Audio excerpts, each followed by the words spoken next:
Want to make a podcast? Spotify's got a platform that lets you make one super easily, then distribute it everywhere and even earn money, all in one place for free. It's called Spotify for Podcasters, and here's how it works. Spotify for Podcasters lets you record and edit podcasts right from your phone or computer, so no matter what your setup is like, you can start creating today. Then you can distribute your podcast to Spotify and everywhere else podcasts are heard. Video podcasts are also available on Spotify. With Spotify for Podcasters, you can earn money in a variety of ways, including ads and podcast subscriptions. And best of all, it's totally free with no catch. Ever since I discovered Spotify for Podcasters, I feel like I've been having a lot more connection with my listeners through the Q&As and polls. I highly recommend you give it a try. Download the Spotify for Podcasters app or go to www.spotify.com/podcasters to get started. If you're looking for something new to listen to, I suggest Enoch's new album, The Traditionist. The album is authentically Catholic, and the production and sound can go toe-to-toe with secular artists. Check out Enoch's album, Traditionist, on all major digital streaming stores that support Catholic artists.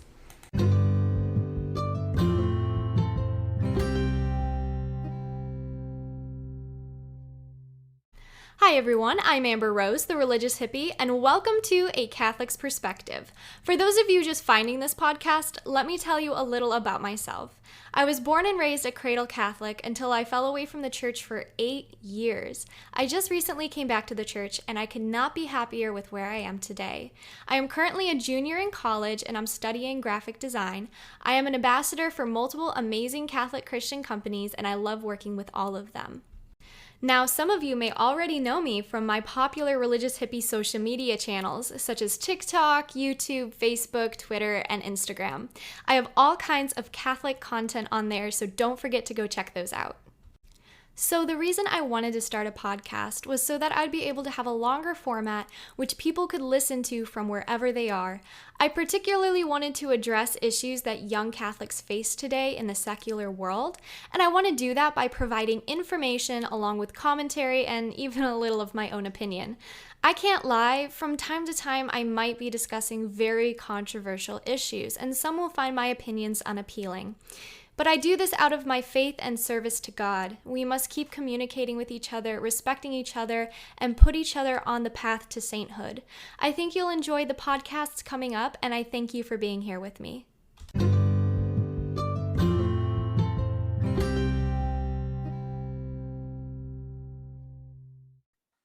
Hi, everybody. Welcome back to the podcast. Today, I have another special guest with me here. Brantley is here to talk about his conversion from being a Baptist coming into Catholicism. He runs the Instagram page, The Caffeinated Catholic. So welcome, Brantley. Thank you for being here. No, thank you for having me. It's an honor. Of course. So why don't you tell the listeners a little about yourself, a little about your background, everything like that? Yeah, sure. Without diving in too much, my name is Brantley, like you said. I'm a husband. I have 4 beautiful children. So my days are definitely very busy and exciting. Outside of that, like you mentioned, I am a convert to the Catholic faith, a somewhat recent convert to the Catholic faith.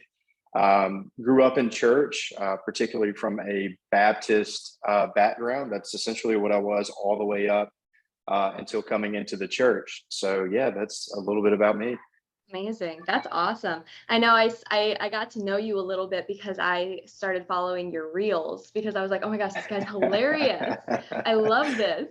And so I started following your reels, and then I realized like, oh, you're friends with people I know, like Daniel and Gabe and all those people. And so I was just like, man, we got to have this guy on the podcast. This is going to be fun.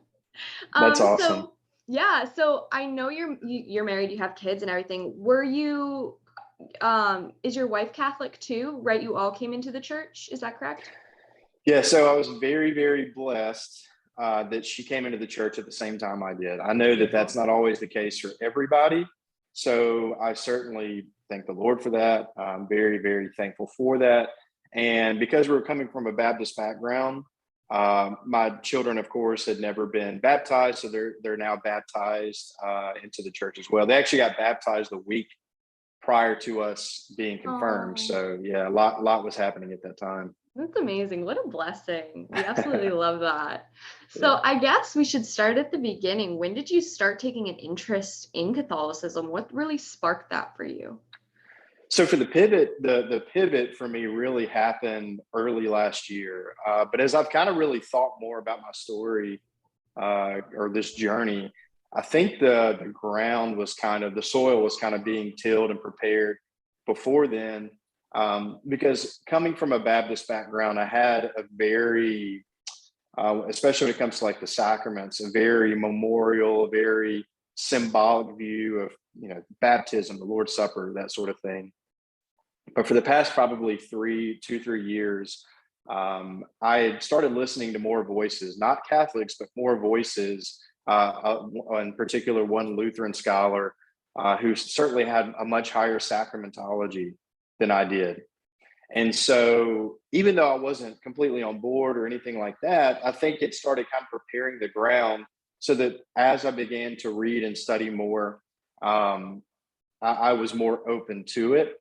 So I would say a couple of years ago, where I think it really started kind of the trail started coming down this way was 2 years ago, right around the time COVID really kind of was starting to sweep through the US. I started working remotely at that time from home. I don't think there was really any kind of correlation.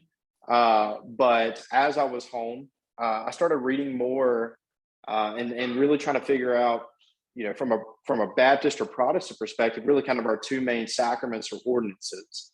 So that would be baptism and the Lord's Supper. I started studying the Lord's Supper, moved away from a more, I'll kind of give you the brief highlights, moved more away from the kind of the memorialist symbolic view of the Lord's Supper, more to, because I was already Reformed, kind of in the Calvinist stream of the Baptist faith. So I kind of adopted Calvin's more spiritual presence view. So I was already moving away from that symbolic view. And then towards the beginning of last year is where I really started diving into baptism. Again, father of 4 kids, if this is a sacrament that Christ has called us to give to our children, then I wanted to certainly be obedient in that. Now, leading up to that point, I had, I've loved studying theology and for many years. I mean, I actually graduated with a theology degree from a Protestant university, began seminary. So these are things that I wasn't in some ways uninitiated with. I wasn't in any way convinced by the Catholic claims, at least at that time. But it was really when I started studying baptism that the ball started kind of rolling a lot faster. Because one, I began to see, and again, I wasn't studying Catholics, by the way. I wasn't reading Catholic writers at that time. But I started noticing, one, I started being more convinced of the Paedo-Baptist side, that we should, it is something we should give to our children. But I also started noticing interesting things, I guess you could say, from the writers I was reading. They when they were pointing back to the early church to kind of say, hey, this was the practice they were engaging in at that time, what I began to see is that the earliest Christians, the earliest church fathers, their understanding of the sacraments, especially baptism and the Eucharist, what I would have called the Lord's Supper at that time, certainly was not the view that I held, and they were pretty universal in that. So that was where it really started. The ball started rolling, and again, it didn't lead me directly to Catholicism, but again, I was started moving away from my previous positions and was allowing myself to be more open to this higher sacramentology, which again, hitting fast forward, eventually did lead to Rome, of course, but there was a lot in between that as well. That's amazing. I always find it interesting when I hear about different convert stories because a lot of the times it all just starts with wanting to find truth and having some curiosity. And the main thing that there's this quote, I forget who said it, but it's basically like devout Protestants become Catholic and lukewarm Catholics become Protestant. And I'm just like, Yeah. how true kind of is that though? That like Protestants who really want to know the truth end up becoming Catholic, and Catholics who have the full truth but aren't really that into it end up going to evangelical churches or other churches because they don't like the rigidness, quote unquote. So I know you said you were reading some early church fathers and stuff. Was there anyone specifically that you read that really helped with this view? Yeah, there certainly was. I would say probably the two most prominent were Saint Ignatius and Saint Irenaeus. Because, a big thing for me, and I won't get into it right now, but a big thing for me was the papacy. And that was one of my biggest objections. And it was one of the most distinctive as well, because I knew, like, hey, if this is true and it's of divine origin, this is an office that Christ established. And he said that the gates of Hades would never prevail against his church. Then, I can point and say there's the Catholic Church. So I wanted to try and get as early as I could, right? Like, I didn't want to, when I actually allowed myself to put Catholicism on the table and was investigating the claims, a lot of people, their understanding is like, well, you have these accretions or these, Rome kind of gets its tentacles in at some point in church history and, overruns and overtakes the church. So I wanted to, get as pure as I can, go back as early as I can. And I think with St. Irenaeus and St. Ignatius, what I love about them is that we're talking, we have the writings of saints, of church fathers that knew the apostles or knew someone who knew the apostles. We're talking about living memory. So you have St. Ignatius, for instance, who's writing to the different churches as he's on his way to be martyred. And this is someone who was a contemporary of the Apostle John. Like that still blows my mind that we have at that time someone who was writing around the time when they knew an apostle. And then you have St. Irenaeus as well, who was a disciple of Polycarp, who was a disciple of John. St. Irenaeus talks about how, he constantly is referring to the things that Polycarp was teaching him because these were the things that the apostle had taught Polycarp. And he said that, St. Polycarp still had the teachings of John kind of ringing in his ears. So those were the two main ones that I really kind of read their writings. Again, especially St. Ignatius, because as far as what we can tell, he was writing somewhere between the time like 106 to 110 AD was when he was writing. This is less than 100 years since Christ was, crucified and rose again. So we're talking about very early on, and he's saying things that, from my perspective, sounded extremely Catholic. Right. And I think that's amazing because whenever I look back at all the early church father readings, I always find how interesting it is that we have these readings today, but also they're all combined, like they're all intertwined, and I think that's what I love about Catholicism is you could literally follow like this little string all the way back to Jesus in Yes. 33 AD. So it's so interesting. So when you became Catholic, I know I'm a little familiar with Baptists, and the beliefs and things like that. I know that a lot of it in some denominations is like bricks, brimstone and fire. It's very cutthroat almost. Is your family also Baptist? Did they have a reaction to you becoming Catholic at all, or were they supportive? Yeah. So, so as far as the Baptist thing, the denomination I came from wasn't what a lot of people perceive to be like kind of the hellfire brimstone. You're more what we would call the more independent, fundamental type Baptist, KJV only, got to wear your 3-piece suit, that kind of thing. So my family, that is certainly the tradition, the denomination I was raised in. There weren't really any Catholics in my family. Now, my grandfather on my mom's side was Catholic. His mother was Catholic. I don't know how far back they go outside of those two, who else was Catholic, but as far as my immediate family, I have tons of aunts, uncles, cousins. Nobody else was Catholic. And so what you've probably seen a lot, what we've experienced most, from the Protestant side of experience, you see kind of what you mentioned earlier, Catholics who weren't catechized well, they end up falling away.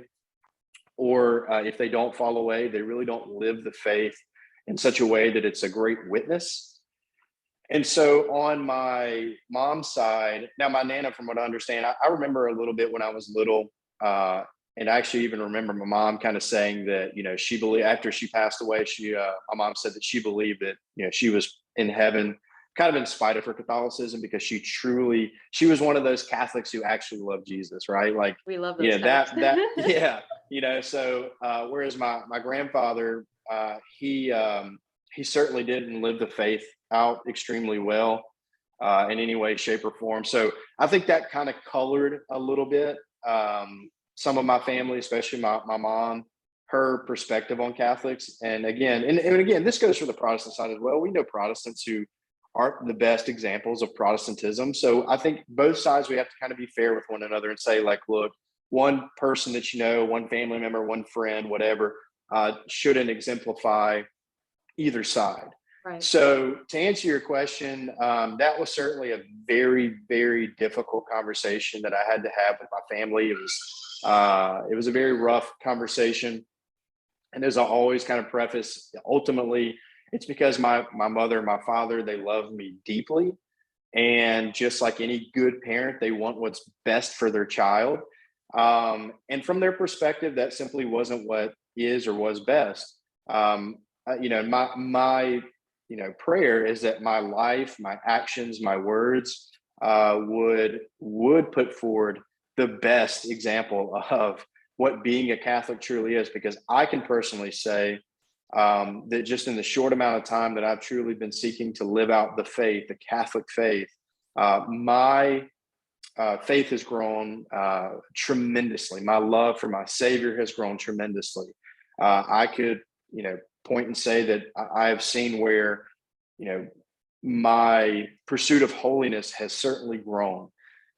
So that's my prayer, is that, I would put forward, I would exemplify the faith well. And so, it was tough. Again, coming from that Baptist background, there, while I didn't see a lot of anti-Catholicism, I certainly would have said, for instance, Catholics would have been someone we certainly felt we should evangelize. I feel like that's common in Protestant circles in general. It's the it's always interesting when I used to go to a Protestant church for a youth group or something, for fun when I was a teen, or there's like movie nights at Protestant churches, things. And they would always be like, have you heard about our Lord and Savior, Jesus Christ? And I'm like, yeah, I eat him. And they like freak out. And so and then you have to explain, oh no, I'm Catholic. And then they're like, oh, you believe that. And it's always interesting to see how different denominations really, I guess, react to the word Catholic. But at the same time, I have also noticed, like what you said before, it literally depends on the individual person, because one person cannot basically speak for an entire denomination. And I think that's, in a way, what's so dangerous about having so many denominations, is that it's so divided. Like even in the denomination, if somebody doesn't agree with what's going on in that denomination, they break off, they splinter, and they start another one. And it just keeps going and going and going. And the more you splinter, the farther away you get from the originality of the truth, which is the Catholic Church, because all churches came from the Catholic Church. All Protestant churches came from the Catholic Church. And so the more they splinter, the farther they're getting away from the actual tree, with the roots and the vines and the acorns. And so, and it doesn't thrive because there's no foundation, they kind of just go off their own thing.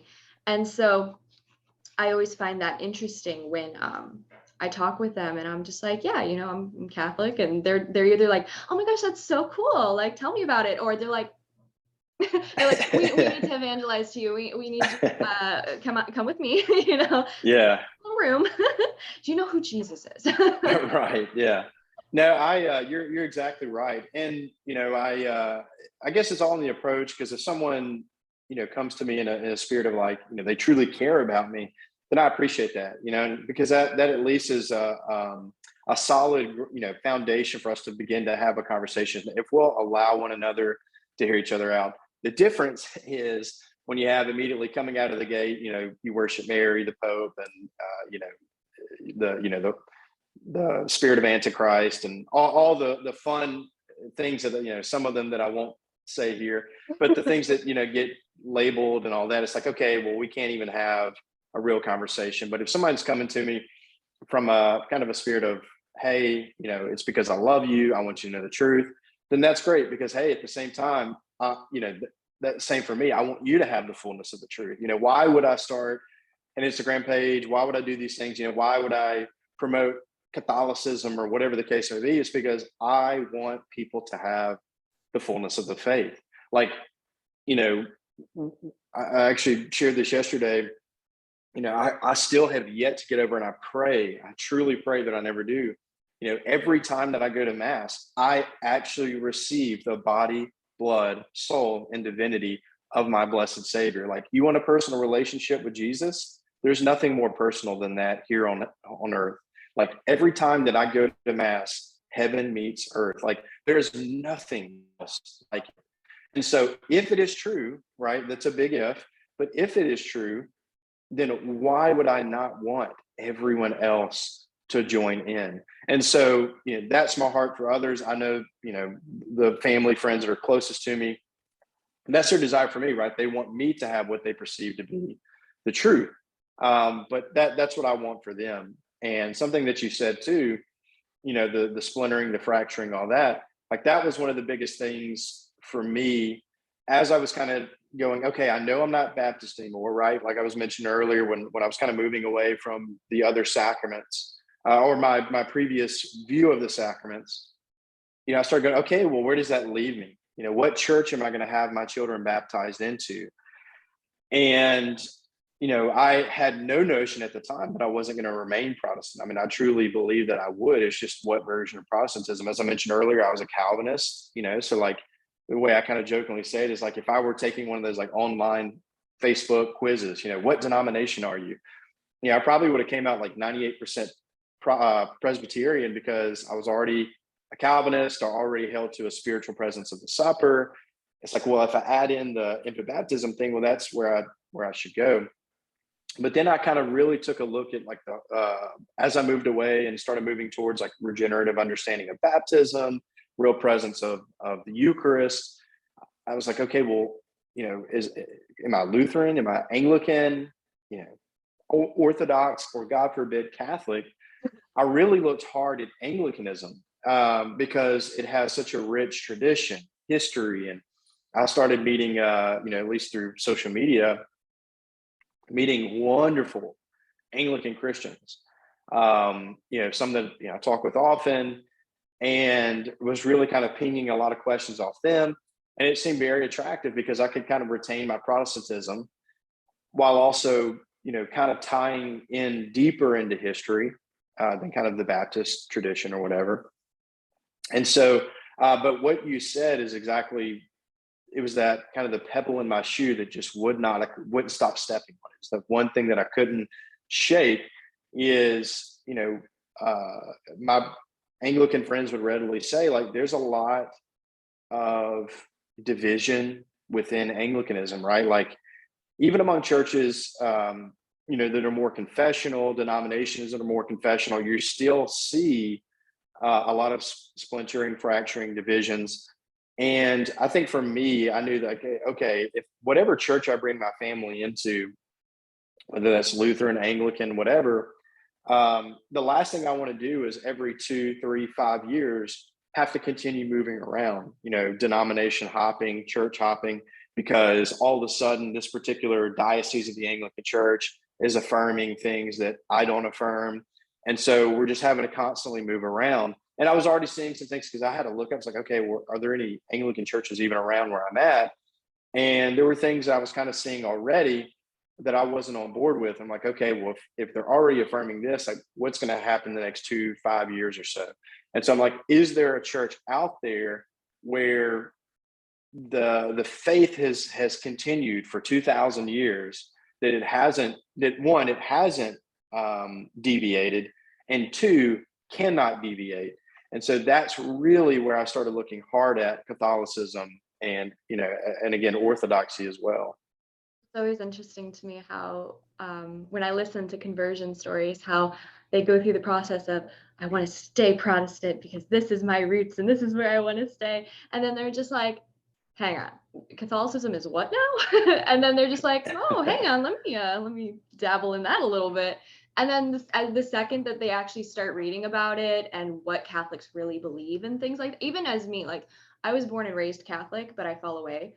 And then when I came back, I was just like, nah, it has so many rules and stuff. Like, I don't want to do that. And then I was just like, oh, but the rules are there for a reason. It's always interesting to me how it seems to be a similar, I don't really know how to explain it, but just like, it seems to be a theme that I've noticed in converts where it's like they want to stay Protestant and then they start exploring more into Anglicanism, and because they want tradition, they want the traditional religion, and then they realize what you realize, like there's division everywhere because there's no real hierarchy, there's no real foundation and root system, and so they end up going to Catholicism or Orthodoxy, and they're just like, wow, this is it, you know. And I've just always noticed that, and so it's interesting that you mentioned that because it seems to be a common theme, which I always love hearing, because I'm like, I think that's such a humbling thing to experience too. Like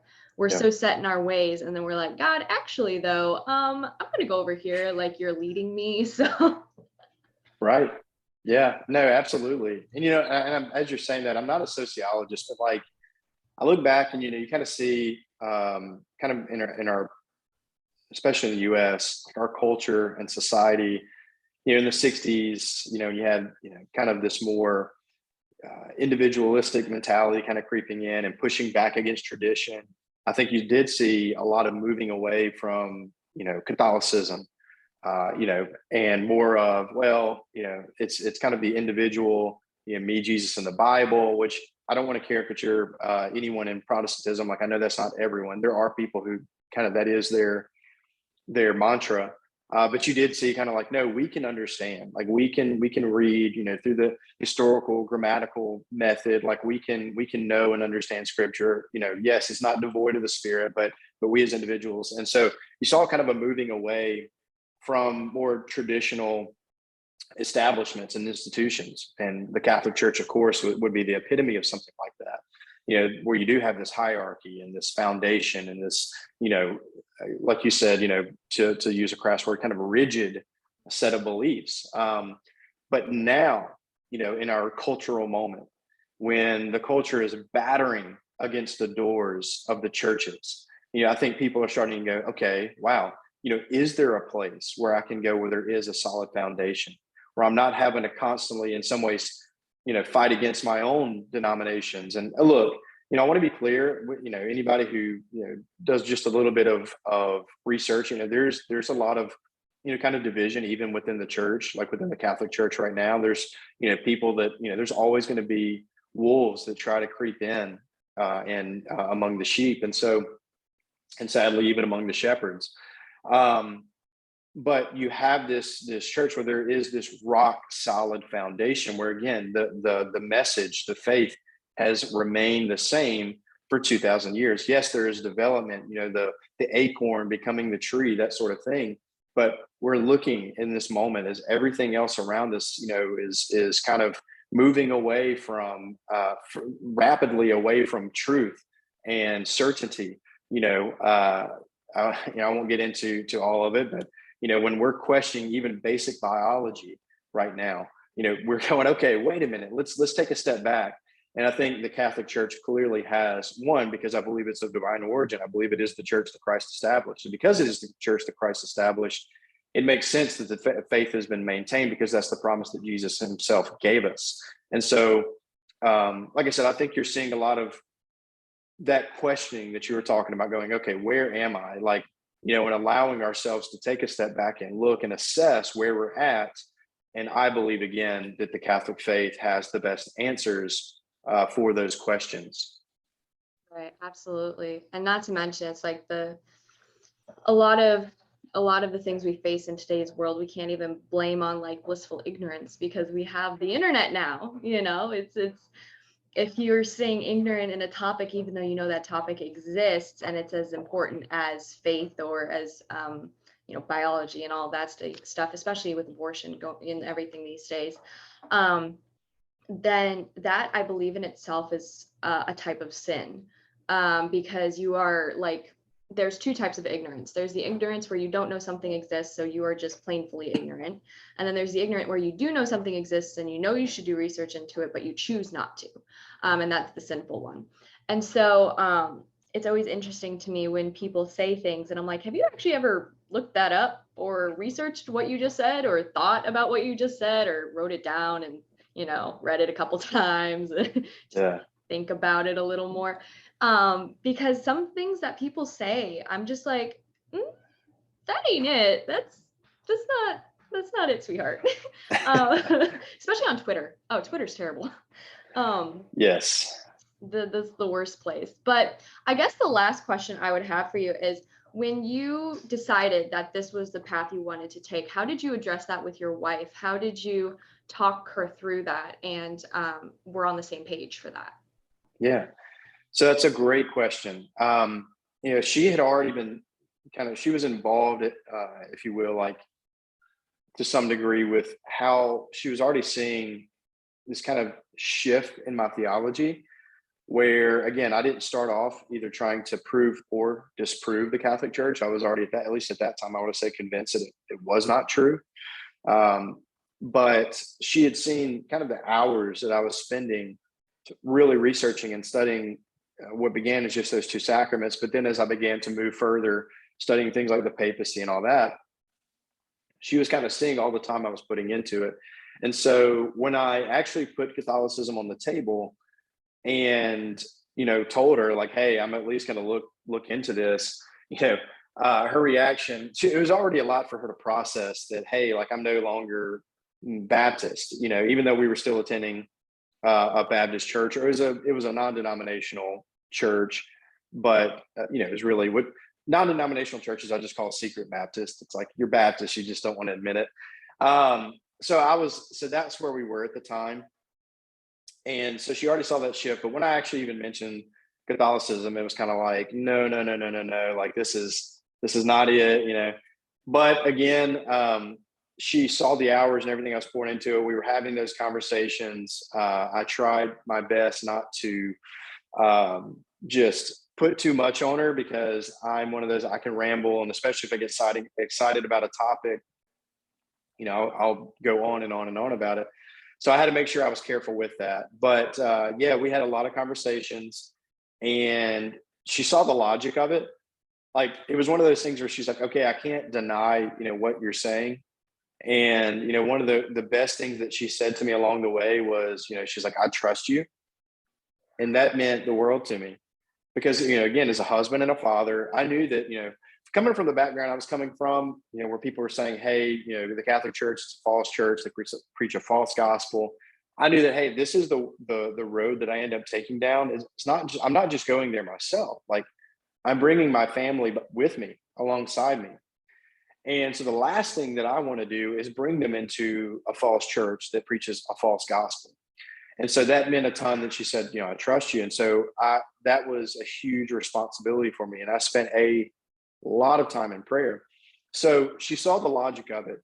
RCIA was a big thing for her. That was a point where she got to, questions were asked, and she was hearing all the questions that from others that were inquiring about the Catholic faith at that time in RCIA. We're getting to talk about it on our ride there, our ride back at home. Like, it was a lot of time that we got to discuss the faith. And of course, both of us, we're still in our own journeys of learning more, discovering more. Even though I saw enough and she saw enough to come into the church, still have tons of questions and things that we're pushing further into. So it was a process where she saw the logic, but she had to really make the faith her own. So she was on her own journey. Her journey looked a little bit different. Questions like the papacy wasn't a big thing for her. It was like the Marian dogmas, things like that, trying to figure those out. And Mary actually was her confirmation saint. So, so she's been on her own journey, still reading, still studying. But yeah, again, like I said at the beginning, very, very blessed that we got to come in at the church at the same time. But again, it was really just a lot of time, kind of hashing those things out between us. And again, RCIA was a big, big part of that as well. That's beautiful. Wow. Well, God bless you and your family. They're so beautiful. I saw the pictures on Instagram. I love it. I saw them getting baptized. I was like, oh, so cute. Oh my gosh, that's a beautiful story. Thank you so much, Brantley, for coming on here and talking about it with me today. I really appreciate it. Absolutely. No, again, it was truly an honor and a pleasure. I really appreciate it. Thank you so much. Of course. And you guys can find Brantley at the Caffeinated Catholic on Instagram. And with all of that being said, I hope you guys really enjoyed this episode, and I will talk to you guys in the next one. Bye.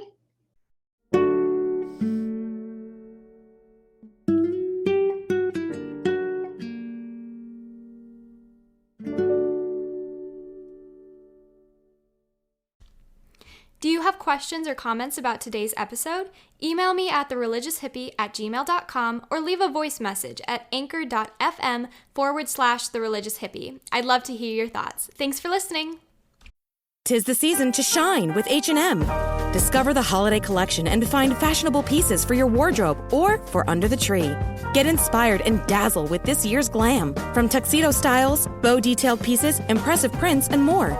From unforgettable looks to unforgettable gifts. With fashion finds to home decor, find it all at H&M. Treat your loved ones and yourself this season. Shop in-store or at hm.com.